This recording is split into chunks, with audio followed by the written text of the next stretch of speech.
a bombshell accusation has shaken the conservative world. Candace Owens claims a group of powerful billionaires placed Charlie Kirk on a kill list and that the FBI helped cover it up. She insists Kirk's death wasn't random, but the result of a plan to silence him just as he started exposing something big. If that's true, this isn't just a crime story, it's a glimpse into a power struggle at the highest level. At first, the story sounded simple. Authorities claimed a 22-year-old named Tyler Robinson showed up at Utah Valley University, opened fire, and then later confessed to the crime. The headline made it sound like an open and shut case, but within hours, the cracks started to show. Students and staff on campus described something completely different. On the police scanner, the first report described the suspect as wearing all black, a tactical helmet, a black mask, a long gun, and even a ballistic vest. Witnesses said the shooter moved fast, almost like a trained professional. Some even mentioned he looked far older than a 22-year-old college kid. Robinson didn't fit that image. He had no record of military training, no known ties to extremist groups. And when the police finally released an image of the supposed shooter, it wasn't a clear video or even a sharp photo, just a grainy, distant picture that left more questions than answers. Candace Owens seized on that detail. She pointed out that Robinson's own family swears the person in that photo is not him. She questioned why. In an age of high-definition cameras on every corner, the public was being shown a blurry image instead of solid proof. Then there was the confession. News outlets reported that Robinson's father turned him in after hearing his son admit to the shooting, but Owens claimed the story was reversed. According to her, a family friend, who happened to be a former detective, told the family that the police had already identified Tyler as the suspect. In her eyes, that meant the so-called confession narrative was more like a script than a fact. The contradictions didn't stop there. Owens also highlighted a strange line from the supposed text messages tied to Robinson, using the word vehicle. She argued that he never used that word in his normal speech, suggesting it was planted as part of a setup. What was first presented as a tragic but straightforward case began to feel like something else entirely, like a story with missing chapters. And every gap in the evidence fed Owens's belief that the truth was being buried. But to her, the questions about the shooter were just the surface. The real mystery began when she looked into what Charlie Kirk was doing in the final days of his life. As the official story spread, Candace Owens refused to stay quiet. Within hours of Kirk's death, she went online and claimed the whole narrative was a cover-up. She said the media's version wasn't just wrong, it was a deliberate fabrication. Owens insisted that Tyler Robinson was being framed. She said he wasn't suicidal, as the headlines claimed, and had never confessed to anything. She even claimed that Robinson had never set foot on the UVV campus, a detail that, if true, would upend the entire investigation. One of her most striking claims was about the confession story itself. She argued that it wasn't Robinson's father who turned him in at all. Instead, a family friend, formerly a detective, told the Robinson family that Tyler was already being named as the shooter by authorities. To Owens, that meant the family was reacting to a narrative that had already been decided, not reporting a confession. She also attacked the digital evidence. Owens pointed to the alleged text messages that authorities cited as proof of Robinson's guilt. In one message, the sender used the word vehicle. She mocked it, saying Robinson didn't talk that way, suggesting the texts were either planted or manipulated to make him look guilty. Her post didn't stop at questioning evidence. She began to hint at something much darker. According to Owens, a politician's name had surfaced while she was digging into the case, hinting at connections that went beyond one young suspect. And she claimed that the FBI pressured Utah officials to wrap the investigation quickly, labeling it the act of a lone gunman. In Owens's telling, this wasn't a tragic shooting carried out by a single, unstable individual. It was a carefully staged hit, and the federal government, instead of uncovering the truth, was protecting the people behind it. Her bold accusations turned a murder investigation into a story that felt more like a political thriller. To her followers, it wasn't just about finding a shooter, it was about exposing an entire system at work behind the scenes. And if Owens was right, the motive for that system's actions could be found in the final days of Charlie. While the headlines focused on the shooting, few looked closely at what Charlie Kirk was doing in the days before his death. And that's where Candace Owens says the real story begins. Just 1 week before the attack, Kirk stunned his own organization. On September 2nd, he sent out a memo announcing a sweeping internal shakeup at Turning Point USA. He promoted Justin Strafe to Chief Operating Officer and launched a brand new team he called the DOG Department. The name sounded almost playful, but the mission was anything but. The memo laid out plans to audit TPUSA's spending, review how donor money was being used, and even re-examine the culture inside the organization. It was about efficiency, accountability, and transparency. The kind of audit that can rattle anyone with something to hide. At first, it looked like a routine corporate move, but the timing couldn't be ignored. Kirk signed that memo just days before he was killed. To Owens, that timing didn't feel like coincidence. It felt like a flashing red warning light. She argued that Kirk was starting to dig into the flow of big money donations and political contributions, asking uncomfortable questions about where the cash was really going. And when billionaires in politics cross paths, sunlight can be dangerous. Owens framed Kirk not as a random target,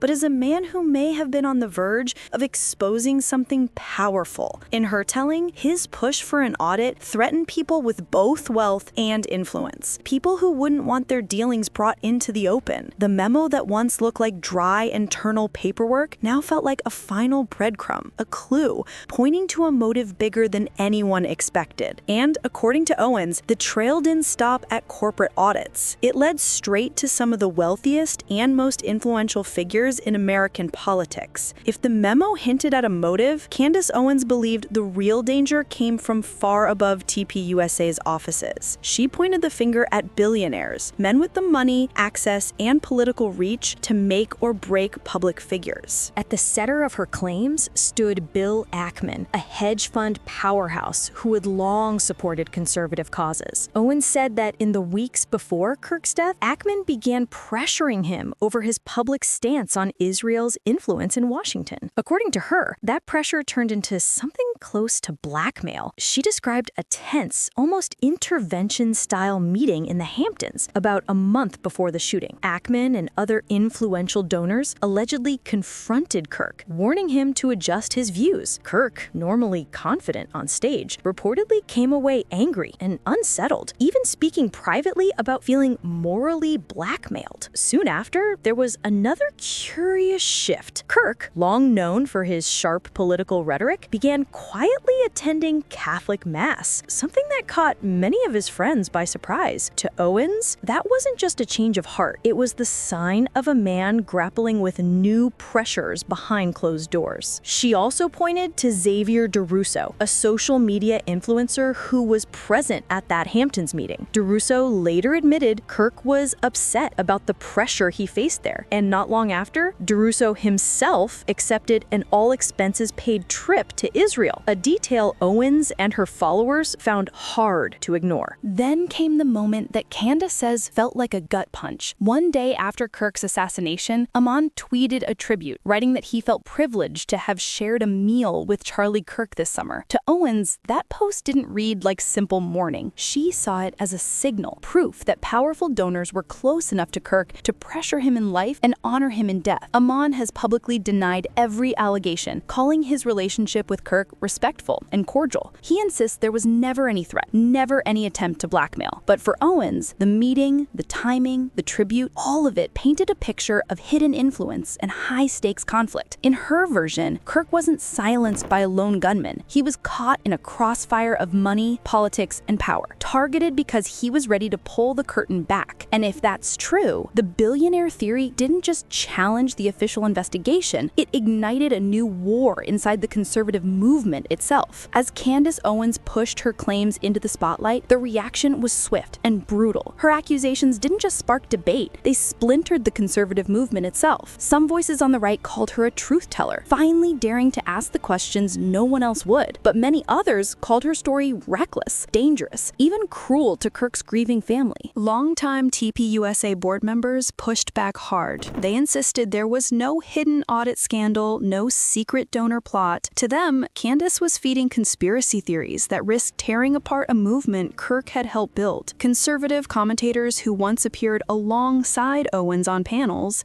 now openly clashed with her online. Some accused her of using a tragedy to boost her own brand. Others warned that her narrative was playing straight into the hands of political opponents, painting the right as divided and paranoid. Behind the scenes, the pressure was even uglier. Owens claimed she began receiving anonymous threats and that former allies were urging her to drop the story for the sake of unity. Instead, she doubled down, posting screenshots, speaking on podcasts, and promising to release more receipts. The split wasn't just about the facts. It was about loyalty versus accountability, about whether questioning powerful allies was courageous or disloyal. By the end of the month, conservative media outlets were choosing sides. Some quietly stopped booking Owens for interviews. Others gave her primetime slots, fueling a feud that turned what began as a murder investigation into a political civil war. The fallout didn't stop at cable news. At TPUSA headquarters, donors reportedly grew nervous, demanding assurances that their money